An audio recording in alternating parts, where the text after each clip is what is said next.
आज के पॉडकास्ट में हम लोग डिस्कस करने वाले हैं कि एश्योरेंस क्या होता है। आपने कई बार इस वर्ड को सुना होगा, ऑडिटिंग एंड एश्योरेंस, इस तरीके से। तो आज हम बात करेंगे कि एश्योरेंस होता क्या है।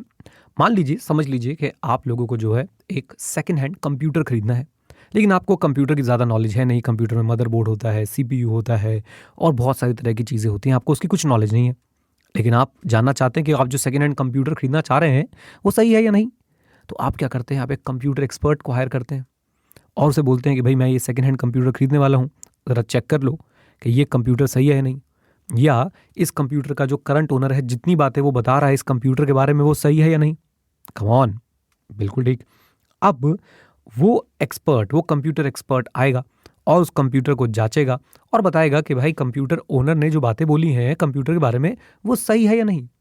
और उसके बाद आप अपना डिसीजन लेंगे कि आप इस कंप्यूटर को खरीदना चाहते हैं या नहीं। राइट, यही है एग्जाम्पल एश्योरेंस का। यस, यही है एग्जाम्पल एश्योरेंस का। आपको बाइक लेनी है, आपको खुद नहीं पता बाइक के बारे में, आपको दोस्त को पता है, अपने दोस्त को ले जाते हैं, वो बाइक को चेक करता है और आपको वो फिर बोलता है मुझे सब कुछ ठीक लग रहा है, मुझे सब कुछ ठीक लग रहा है। आपको पता है आपका दोस्त आपको क्या दे रहा है इस लाइन के थ्रू, एश्योरेंस। राइट, अब यहाँ पे जरा कुछ बातों को समझिएगा। एश्योरेंस को अगर मैं टेक्निकली बोलूँ तो assurance is giving an opinion on specific information so that user of that specific information can make well informed decision। तो जब किसी स्पेसिफिक इन्फॉर्मेशन पे ओपिनियन दिया जाता है और ऑब्जेक्टिव ये होता है कि जो उस स्पेसिफिक इन्फॉर्मेशन का यूजर है वो सही डिसीजन ले पाए, तो उसी को बोलते हैं हम लोग क्या, एश्योरेंस। राइट, अभी ऑडिटिंग के साथ क्यों यूज होता है इस पे भी आएंगे, don't very at all. Assurance में आप समझ लीजिए सबसे पहले 3 पार्टीज होती हैं। एक तो वो आपका दोस्त जिसे बाइक की नॉलेज है, कंप्यूटर की नॉलेज है, जिसे हम एक्सपर्ट बुला रहे थे। एक आप जो यूजर है, और एक होगी रिस्पॉन्सिबल पार्टी। ये रिस्पॉन्सिबल पार्टी कौन है, उसी सेकेंड हैंड कंप्यूटर या बाइक की ओनर, उसी सेकेंड हैंड कंप्यूटर या बाइक की ओनर। और आपको पता है बाइक क्या है, वो बाइक है स्पेसिफिक इन्फॉर्मेशन। 3 पार्टीज होंगी और 2 एक्स्ट्रा चीजें आपको समझनी पड़ेंगी। एक है स्पेसिफिक इन्फॉर्मेशन और उसके बाद एक आएगा हमारा criteria. What is the criteria? Criteria मतलब वो पैरामीटर्स जिसके अगेंस्ट आपके कंप्यूटर एक्सपर्ट फ्रेंड ने कंप्यूटर को चेक किया। मान लो कंप्यूटर के परफॉर्मेंस के कुछ बेंचमार्क है, तो बेंचमार्क क्या बन गए हैं, क्राइटेरिया। ऐसे ही गाड़ी के केस में जिन बेंचमार्क्स के अगेंस्ट गाड़ी की परफॉर्मेंस को चेक किया गया उसी को हम लोग बोलेंगे क्राइटेरिया। ये 5 शब्द आपके दिमाग में, आपके डिक्शनरी में होने चाहिए अगर आप एश्योरेंस को समझना चाहते हैं। नंबर 1 इज प्रैक्टिशनर, ये वो व्यक्ति है जो एश्योरेंस देता है स्पेसिफिक इन्फॉर्मेशन के लिए। नंबर 2 इज यूजर, यानी कि आप, ये वो व्यक्ति है जो डिसीजन लेना चाहता है on the basis of the assurance given by the practitioner। and number 3 is responsible party। ये responsible party कौन है? ये वो पार्टी है जो responsible for preparation of specific information, यानी आपकी बाइक का, आपकी जो बाइक है और जो कंप्यूटर है उसका करंट ओनर। ओके, अब देखिए प्रैक्टिशनर करेगा क्या। प्रैक्टिशनर स्पेसिफिक इंफॉर्मेशन को against a specific criteria check करेगा और उसके बाद यूजर को एश्योरेंस देगा कि मुझे कैसा लग रहा है इस इंफॉर्मेशन को इस बेंचमार्क से कंपेयर करके। अभी आपके लिए आसान बनाऊं इसको मैं। अब आपकी जो स्पेसिफिक इंफॉर्मेशन है इसे समझ लीजिए कि फाइनेंशियल इंफॉर्मेशन की बात चल रही है। जो क्राइटेरिया है वो हो गए आपके अकाउंटिंग स्टैंडर्ड्स या फिर इंड एस या फिर IFRS। राइट, और आप हो गए ऑडिटर और सुनिए, आप देंगे फाइनेंशियल इंफॉर्मेशन पे ओपिनियन किसके अगेंस्ट चेक करके, अकाउंटिंग स्टैंडर्ड्स के अगेंस्ट चेक करके। किसको? User of the financial statement को। और जो मैनेजमेंट है, जो कंपनी है, जो एंटिटी है जिसका ऑडिट हो रहा है, वो बन गई रिस्पॉन्सिबल पार्टी। कम ऑन, वो बन गई रिस्पॉन्सिबल पार्टी।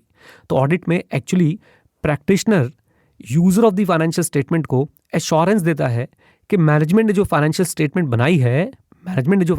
बनाई है वो ट्रू एंड फेयर व्यू दे रही है financial position of the entity का, या वो as per applicable financial reporting framework बनी है। ओके, लीजिए, तो ये है एश्योरेंस का मतलब। और याद रखिए, जब कोई एश्योरेंस दे रहा होता है किसी इंफॉर्मेशन के लिए तो उस इंफॉर्मेशन के गलत होने के चांसेस रिड्यूस हो जाते हैं। एलिमिनेट नहीं होते, रिड्यूस हो जाते हैं। ओके, और जिस भी इंफॉर्मेशन के रिस्पेक्ट में एश्योरेंस दी जा रही होती है उसको मेजर करते हैं against a suitable criteria, and suitable criteria is nothing but the financial reporting framework in case of audit of financial statements. Right, so याद रखिएगा कि सूटेबल क्राइटेरिया वो बेंचमार्क है, वो रूल्स एंड रेगुलेशंस हैं जिनके अगेंस्ट हम स्पेसिफिक इंफॉर्मेशन की चेकिंग करते हैं। I hope this is clear. जल्दी से बता दीजिए मुझे, ये चीज़ें आप लोग कभी-कभी इग्नोर कर देते हैं, पढ़ते नहीं हैं इनके बारे में, लेकिन ये बहुत ज़रूरी हैं। उम्मीद करता हूँ आपको एश्योरेंस का मतलब समझ आया। Assurance is giving confidence, is giving opinion on specific information bye checking it against the specific criteria, suitable criteria, right? The person who gives assurance is known as practitioner, and in case of audit, the person is known as auditor, right? And ये जो specific information है, इसके लिए किसको assurance देगा, किसको confidence देगा? The user of the financial statements, okay? और वो यूजर को क्यों दे रहा है? ताकि यूजर एक इन्फॉर्म्ड डिसीजन ले पाए, एक अच्छा डिसीजन जो है वो ले पाए, एक सोचा समझा डिसीजन जो है वो ले पाए। आप क्या सोचते हैं इसके बारे में? मुझे कमेंट बॉक्स में कमेंट करके ज़रूर बताइएगा। एंड उम्मीद करता हूँ आपको एश्योरेंस का मतलब समझ आया होगा। हमारा एक और भी इनिशिएटिव है a4audit.com, आप उस पर विजिट कर सकते हैं। वहाँ पे आपको ऑडिट के पॉडकास्ट सारे एक सूटेबल फॉर्म में लगे हुए मिल जाएंगे। एंड यस, अगर आप लोग मुझसे सीए इंटरमीडिएट या सीए फाइनल की ऑडिट की क्लासेस लेना चाहते हैं तो edu91.org विजिट कीजिए। और अगर आप लोग प्रैक्टिकली ऑडिट को अच्छी तरह सीखना चाहते हैं तो thinkingbridge.in ज़रूर विजिट कीजिए। वहाँ पे आपको ऑडिट की सारी जो भी प्रैक्टिकल चीज़ें होती हैं, कैसे बिगनिंग टू एंड तक जो कैसे ऑडिट किया जाता है, वो सब कुछ आप सीख सकते हैं, जहाँ से आपके फिर आगे ट्रेनिंग के, इंटर्नशिप के, आर्टिकलशिप के, जॉब्स के चांसेस ज़्यादा हो जाते हैं, बढ़ जाते हैं, right? All the best, God bless you, take care.